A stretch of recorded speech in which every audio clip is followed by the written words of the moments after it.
Namaste and welcome to this exciting episode of Sathology Debunking Mythology।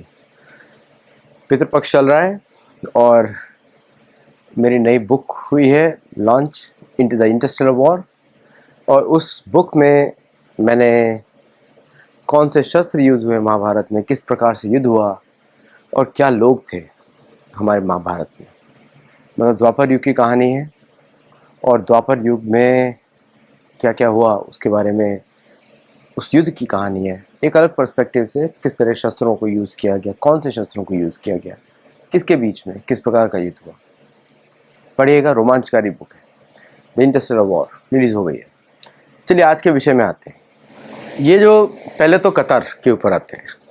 ये सारे issue को आपको एक तरीके से देखना पड़ेगा और ये सारे इंटरकनेक्टेड इश्यूज़ हैं। कतर में इज़राइल ने, और कतर के पास अच्छे अच्छे प्लेन्स हैं, उसके पास टोर्नेडो भी है, उसके पास F-15 भी है, उसके पास राफेल भी है, तीनों हैं। मतलब एक से एक टक्कर, मतलब it depends on the man कि कौन उड़ा रहा है प्लेन। लेकिन इज़राइल ने फिर भी उसकी कैपिटल पे अटैक किया और कतर की हवा निकाल दी। कतर को लग रहा था कि अमेरिकन वहाँ बैठे होंगे, उसको बचा लेंगे, लेकिन नहीं, अमेरिकन चुप बैठे रहे। और थोड़े दिनों पहले ही कतर ने ट्रम्प को दिया था प्लेन, गिफ्ट दिया था पूरा, बोइंग 747 फॉर एयरफोर्स 1।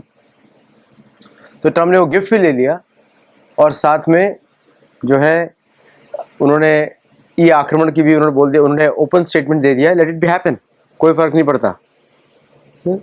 और ये बड़ा अजीब सा इंसिडेंट है कि आपने गिफ्ट लिया, कतर से इन्वेस्टमेंट कराया और उस पर आक्रमण भी होने दिया।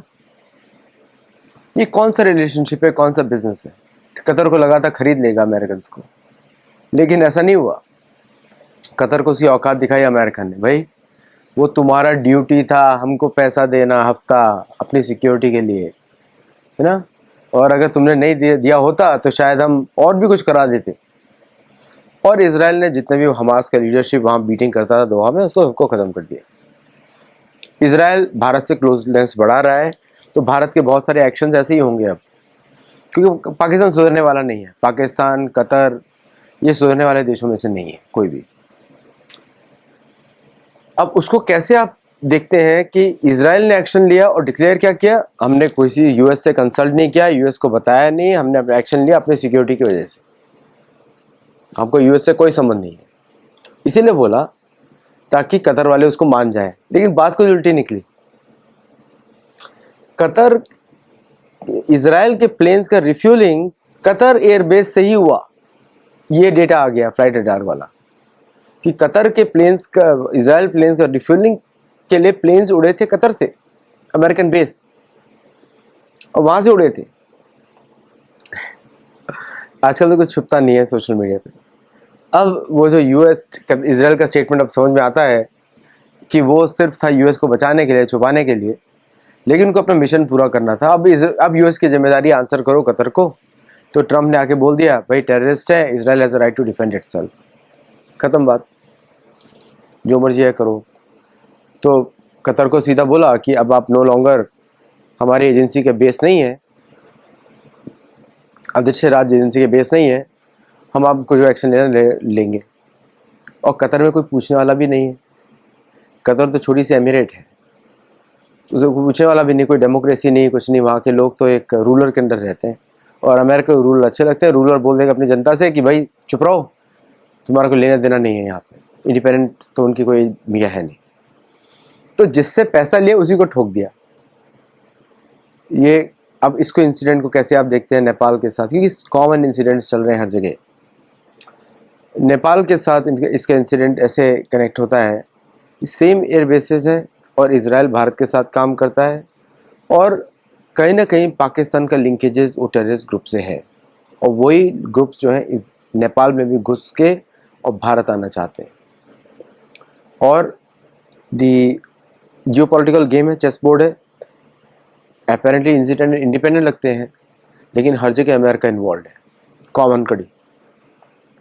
नेपाल में जेन जी पशुपतिनाथ मंदिर को क्यों अटैक करेगा? मैं तो कल ही बोल दिया था अपने शो पे कि ये इस्लामिज़म या क्रिश्चियनिज़म के चर्चेज़ का बोलने वाला है, एक्चुअली मोर इस्लामिज़म। क्यों अटैक करेगा पशुपतिनाथ मंदिर पे? क्यों?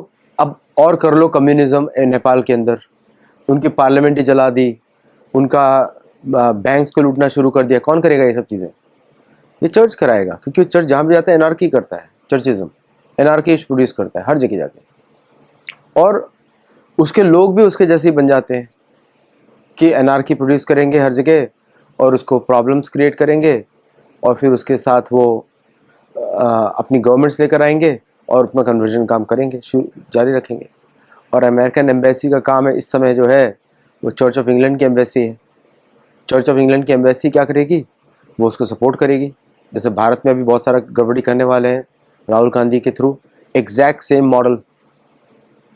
और तो लेकिन उल्टा पासा पड़ गया भारत की वजह से। प्रधानमंत्री के मैसेज में बड़ा क्लियर है कैबिनेट कमेटी ऑफ सिक्योरिटी का कि दे आर वेरी कंसर्न और दे वांट नॉर्मेलसी तभी आने वाली है जब राजा बैठेगा वहाँ पे नेपाल में। राजा को हिंदू राष्ट्र का राजा होना चाहिए। तो आर्मी चीफ का जो मैसेज है काफ़ी सिंबॉलिक है नेपाल के आर्मी चीफ का। उन्होंने राजा की पिक्चर पीछे रखी है, पहले राजा की पिक्चर, और उसके थ्रू वो बोल रहे हैं कि हमको नॉर्मेलसी चाहिए। और नेपाल आर्मी पाकिस्तान आर्मी नहीं है, Nepal army is a brave army, हिंदुओं की आर्मी है, स्ट्रांग है और एक्शंस लेती है, बड़े ज़बरदस्त एक्शंस लेती है और इंडिया में ही ट्रेंड है। तो it's a very strong army. Weapons उनके पास जो ज़रूरत है उनके सब है उनके पास, और बाकी लॉजिस्टिक सपोर्ट तो भारत भी देगा और चाइना भी देगा, क्योंकि गेम इधर खेल रहा है अमेरिका। उसको चाहिए वो देश ताकि वो भारत में गड़बड़ी फैलाए। पहले उनको कम्युनिज्म की तरफ ढकेला, क्योंकि अमेरिका कोई कैपिटलिस्टिक कंट्री नहीं है, कम्युनिस्टिक कंट्री है। यहाँ पे हर चीज़ गवर्नमेंट कंट्रोल करती है, सारी ऑर्गेनाइजेशंस, फेसबुक, और जेन जी बोला जा रहा है जो है ब्रिटिश बीबीसी के द्वारा। आप समझ सकते हैं, ब्रिटिश बुलशिट कॉर्पोरेशन ऐसा कि नाम है उनका। जेंजी बोला जा रहा है क्योंकि वो इंटेलिजेंस का पार्ट है। कोई जेंजी नहीं है वहाँ पे, कोई जेंजी होता ही नहीं है, वो अमेरिकन टर्म है, ब्रिटिश टर्म है।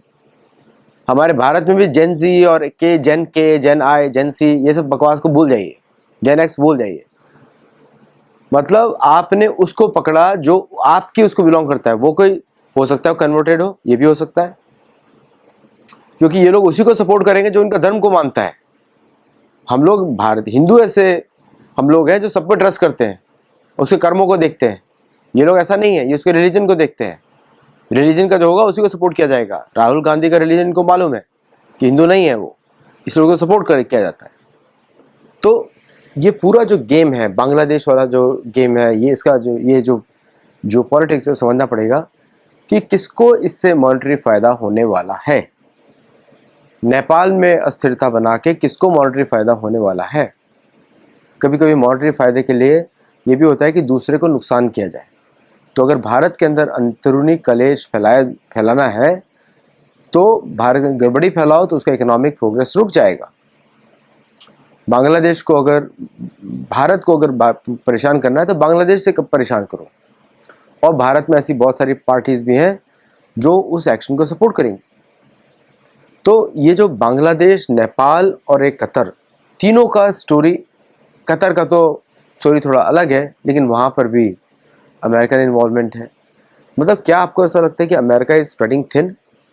नहीं, क्योंकि वो अपने रिसोर्सेज को यूज़ ही नहीं कर रहे। उनका एक पेड एम्प्लॉय होगा हर देश में जो उनके एम्बेसी में बैठा रहता है, चर्च ऑफ इंग्लैंड की एम्बेसी में, और वो व्यक्ति जो है बटन प्रेस करता रहेगा लोगों को दबाने के लिए, और लोगों को वो परेशान करता रहेगा बिकॉज उसका ऑब्जेक्टिव कुछ और है, स्ट्रेटेजी कुछ और है। और भारत जैसा शक्तिशाली देश, जो हम लोग अपनी सद्गुण में बंध जाते हैं कि हम ऐसा नहीं कर सकते, जो हमने थोड़ा सोचना कम किया है। और लोग मुझे बता रहे थे मंगल की भी दशा है तो भारत और भी स्ट्रॉन्ग एक्शन लेगा, अब प्रोएक्टिव एक्शन लेगा। और भारत और इजराइल का जो प्रभाव है, तो भारत वो ऐसे बहुत से सारे काम करेगा जिससे कि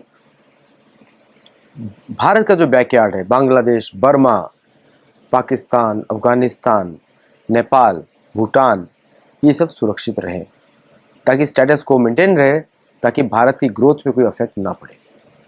तो इसलिए जब देखते हैं भारत का 15 साल का प्लान, 200 शिप का नेवी का plan, that plan is very strong plan.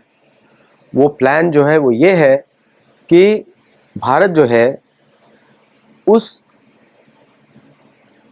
Area में घुस सकता है जिसको अमेरिका ने कभी सोचा ही ना हो। जैसे 31 सैटेलाइट्स लॉन्च कर रहे हैं, प्लस प्रोजेक्ट 18A जो भारत बना रहा है फ्रिगेट्स का, मतलब लंबे प्रोजेक्ट्स हैं, सारे बड़े प्रोजेक्ट्स हैं, plus nuclear aircraft carrier, nuclear पनडुब्बी, ये सब जो बना रहा है, अटैक सबमरीन, ये सब जो बना रहा है प्लान, वो इसीलिए बना रहा है कि फ्यूचर में इन लोगों की हिम्मत ना पड़े भारत पर आंख उठाने की, फ्यूचर में, क्योंकि ये भारत पर ही आंख उठाने वाले हैं और इसलिए चाहते हैं कि पहले सत्ता परिवर्तन हो तब आंख उठाई जाए।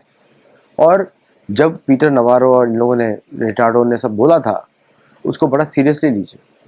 वो धमकी थी भारत को, धमकी थी किस लिए कि हम बहुत कुछ कर सकते हैं, हमने कुछ शुरू नहीं किया है, यही सब बात है। इसी का प्रिपरेशन चल रहा है कि 6 महीने में मोदी जी की गवर्नमेंट को नीचे लेकर आया जाए, यही प्रिपरेशन चल रहा है। तो ये भारतीयों के लिए और पूरे विश्व के लिए चिंता का विषय है कि ग्लोबल साउथ के लीडर भारत को किस तरह कमज़ोर बनाने की कोशिश की जा रही है, और अंदरूनी तरीके से कोशिश की जा रही है, बाहरी तरीके से नहीं। अब इसको दूसरी तरीके से देखते हैं कि फॉर एग्जांपल, क्या अगर वो नेपाल में सक्सीड होते हैं तो क्या कर सकते हैं, that is also important to know कि अगर नेपाल में सक्सीड होते हैं तो क्या कर सकते हैं। तो अगर नेपाल में अगर सक्सीड उनको अगर होते हैं तो इंडिया का जो बिहार का इलेक्शंस हैं, इंडिया में उत्तर प्रदेश में, जहाँ जो डिटरमाइन करता है अमेरिकन भारतीय पार्लियामेंट में सीट्स, उन एरियाज़ पे इफेक्ट कर सकते हैं, क्योंकि वो सारे जो एरियाज़ हैं वहाँ पे मुसलमान बॉर्डर्स पर है, मुस्लिम पॉपुलेशन है, प्लस वो उस पर भी अफेक्ट कर सकते हैं कि वोटिंग टर्नआउट के ऊपर।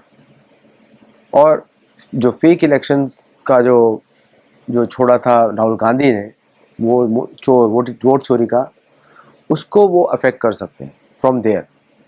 और जो भारत का जो SIR जो इलेक्शन कमीशन का प्लान है, उसको अफेक्ट कर सकते हैं। प्लस भारत के अंदर कुछ ऐसा इलेक्शन के समय में गड़बड़ी प्रोड्यूस कर सकते हैं जिससे इलेक्शंस फेयर ना हो। तो ये बड़ा इम्पॉर्टेंट मैटर है कि भारत पे किस तरह इफेक्ट पड़ रहा है इन सब जगहों का। तो मेरा एक उसमें रहेगा कि अगर कॉन्स्टेंटली, जैसे नारद मुनि बोलते हैं, बाकी हमारे गुरु बोलते हैं कि आक्रमण करने से और दूसरे की भूमि पे युद्ध लड़ने से आपको फ़ायदा होता है। कभी भी अपनी भूमि पे युद्ध नहीं लड़ा जाता, युद्ध लड़ा जाता है दुश्मन की भूमि। तो भारत को आइडेंटिफाई करना पड़ेगा कि बैटल ग्राउंड्स कौन कौन से हैं और उन्हीं पे युद्ध लड़ना पड़ेगा, नॉट इन इंडिया। अगर आपको इंडिया में युद्ध बचाना है तो इजराइल वाला स्ट्रेटेजी यूज़ करना पड़ेगा कि आपको जहाँ जहाँ पे हाइड्रा सिर उठाए वहीं पे जाके आप ऑपरेशंस करें, तभी भारत का होगा। क्योंकि अब ये पूरा ड्रेन आउट कर सकते हैं, बट दे डोंट नो कि इतना बड़ी सेनाएं हैं, पैरामिलिट्री फोर्सेस हैं, तो कुछ कर नहीं पाएंगे, लेकिन कोशिश ज़रूर कर सकते हैं जो कि मीडिया हेडलाइंस बनेगी। तो घबराने की कोई बात नहीं है, जगन्नाथ जी हैं सबके लिए, लेकिन समझने की ज़रूरत है कि क्या चल रहा है। Thank you all very much. और गुरुकुल में जुड़िए और गुरुकुल में पढ़िए हमारे साथ, और आपको बड़ा आनंद आएगा और आप भी दूसरी तरीके से सोचेंगे कि जो मीडिया में हेडलाइंस होती हैं वो एक्चुअल न्यूज़ नहीं होती है, और जो मीडिया से अलग होती है, जो नहीं दिखाई जाती है, उस पर ज़्यादा फोकस करना चाहिए। Thank you all very much. नमस्ते एंड जय जगन्नाथ।